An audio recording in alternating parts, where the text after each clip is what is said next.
Baik pemirsa, kita masih bersama-sama dalam dialog eksklusif dan kita akan lanjutkan lagi perbincangan kita dengan Bapak Astajab. Beliau adalah Kepala Sekolah SMA Muhammadiyah 2 Surabaya. Baik, Bapak, sejauh ini bagaimana bentuk dukungan sekolah terhadap siswa-siswa berprestasi, Pak, di sini?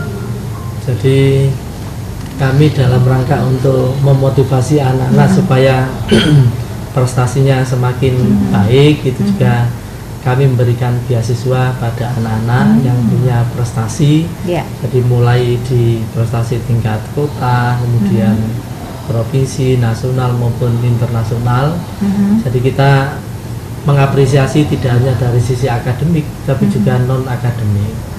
Kemudian kami juga memperhatikan anak-anak yang banyak kriteria yang kita apresiasi. Ada anak yang akhlaknya baik, ada anak yang punya organisasinya baik, kemudian ada anak yang islami, ada anak-anak yang cinta lingkungan, cinta sesama dan sebagainya. Itu juga kita apresiasi semua ya. Karena memang anak-anak itu kan punya kemampuan, punya kecerdasan yang berbeda.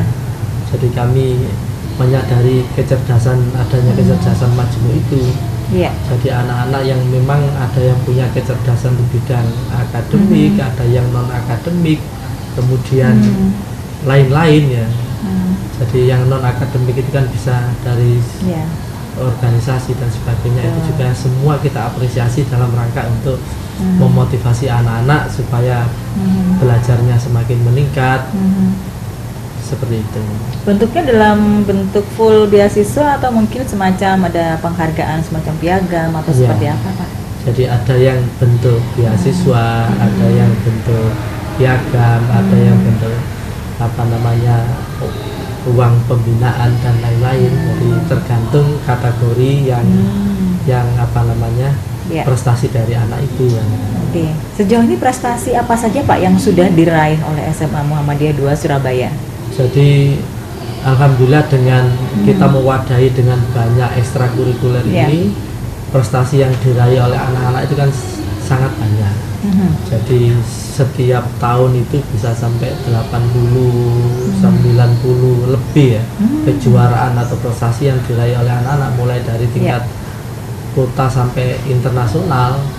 Jadi misalkan robot itu juga sampai internasional. Robotik ya, Pak ya? Robotik, kemudian termasuk presenter, kemudian baca berita dan lain ini kan itu seringkali anak-anak kami juga juara di tingkat nasional, termasuk menjadi penyiar televisi itu juga menjadi juara 1 dan lain-lain. Itu juga diraih oleh anak-anak. Kemudian olahraga, misalkan dari anggar, dari taekwondo, dari tapak suci, dan saya kira sangat banyak, hampir olahraga itu banyak yang berprestasi, termasuk seni, ada seni batik dan lain sebagainya. Jadi setiap tahun tuh hampir selalu ada kejuaraan yang dijuarai oleh sekitar para siswa di sini 80 sampai 90 kejuaraan atau piala yang diraih oleh anak-anak kita. Menurut Bapak, apa sih faktor-faktor yang menjadi penentu keberhasilan, Pak, mereka bisa sampai berprestasi seperti saat ini? Jadi yang jelas keberhasilan itu kan faktornya kan bisa yang kalau kita punya program yang bagus, kemudian kita memberi sarana yang memadai, kemudian kita mampu memotivasi anak kita, kemudian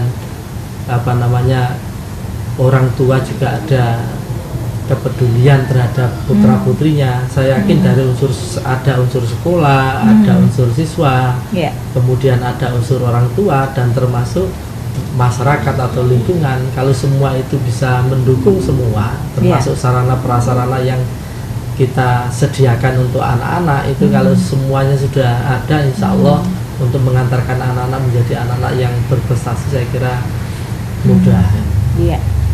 Kedepannya, Pak, apa harapan Bapak tentang bagi perkembangan dunia pendidikan di Surabaya khususnya? Jadi kami berharap pendidikan di Surabaya khususnya, ini kan pendidikan yang baik itu kan sebenarnya pendidikan yang mampu membentuk karakter anak-anak menjadi karakternya terbentuk dengan baik, kemudian punya prestasi yang baik dan juga mampu menghadapi persaingan global. Karena saat ini menurut saya persaingan itu bukan hanya sekedar persaingan antar teman, kemudian persaingan antar se-Surabaya, tetapi kan sudah berpikir persaingan secara global. Mau tidak mau saat ini sudah berlaku AFTA, jadi pasar bebas, sebentar lagi juga berlaku AFLA, perdagang tenaga kerja bebas. Nah ini kan kita harus membekali anak-anak kita menjadi anak-anak yang punya karakter yang mulia, punya keterampilan, punya kemampuan yang memadai, supaya anak-anak ini mampu bersaing di tingkat global.